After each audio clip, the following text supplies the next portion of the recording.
कर्नाटक के प्रसिद्ध धार्मिक स्थल धर्मस्थल से हाल ही में एक ऐसा मामला सामने आया है जिसने पूरे देश को हिला दिया है। जहां सामूहिक दफन की खबर सामने आई है, जिसमें दावा किया जा रहा है कि 100 से अधिक लोगों के शव कई सालों तक गुप्त रूप से जमीन के अंदर दफनाए गए थे। यह मामला तब सामने आया जब एक गुप्त मुखबिर, जो कभी वहां सफाई कर्मी था, उसने एसआईटी को बताया कि वो खुद शवों को दफनाते हुए देखा, जिसमें महिलाओं और नाबालिग लड़कियों के शव शामिल थे। यह चौंकाने वाली और डरावनी कहानी कर्नाटक राज्य की है, जहां हर साल लाखों लोग अपनी आस्था और श्रद्धा के साथ दर्शन करने आते हैं। धर्मस्थल विशेष रूप से भगवान मंजूनाथ के मंदिर के लिए प्रसिद्ध है। यह जगह न सिर्फ कर्नाटक बल्कि पूरे दक्षिण भारत के लोगों के लिए आस्था का केंद्र माना जाता है। लोग यहाँ अपनी मन्नतें पूरी करने और उम्मीद लेकर आते हैं। साथ ही कई लोग अपने पापों का प्रायश्चित करने, पूजा पाठ करने और सामाजिक सेवा के लिए इस जगह को पवित्र मानते हैं। लेकिन इसी आस्था के केंद्र के पीछे छुपा है एक भयावह सच जो सामने आ रहा है। बताया जा रहा है कि साल 1995 से लेकर 2014 के बीच यहाँ पर कई महिलाओं और बच्चों की रहस्यमयी परिस्थितियों में हत्या की गई और फिर उनके शवों को छुपाकर दफना दिया गया।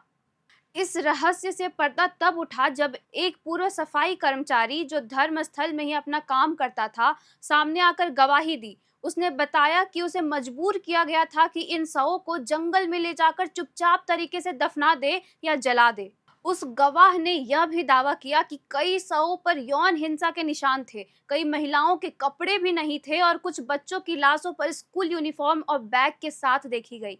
उसने कहा कि उसने अपने हाथों से करीब 100 शवों को दफनाया है।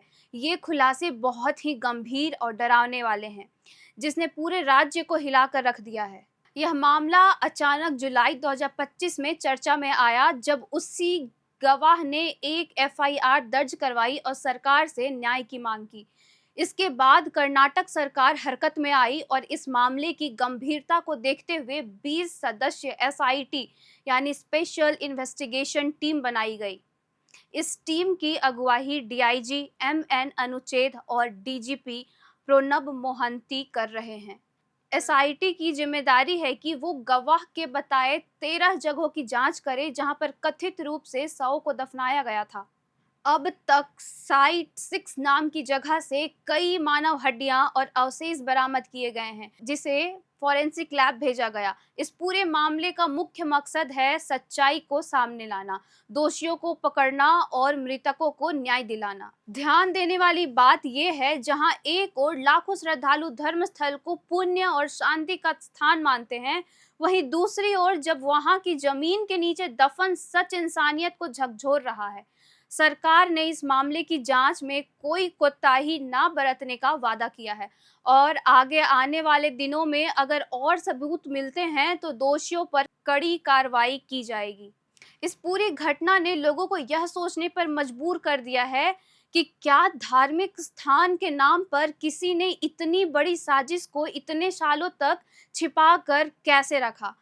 अब जब सच्चाई सामने आ रही है तो पूरा देश चाहता है कि दोषियों को कड़ी सजा मिले और पीड़ितों को इंसाफ। धन्यवाद। मेरा नाम है किरण और आप देख रहे हैं एयर नाउ।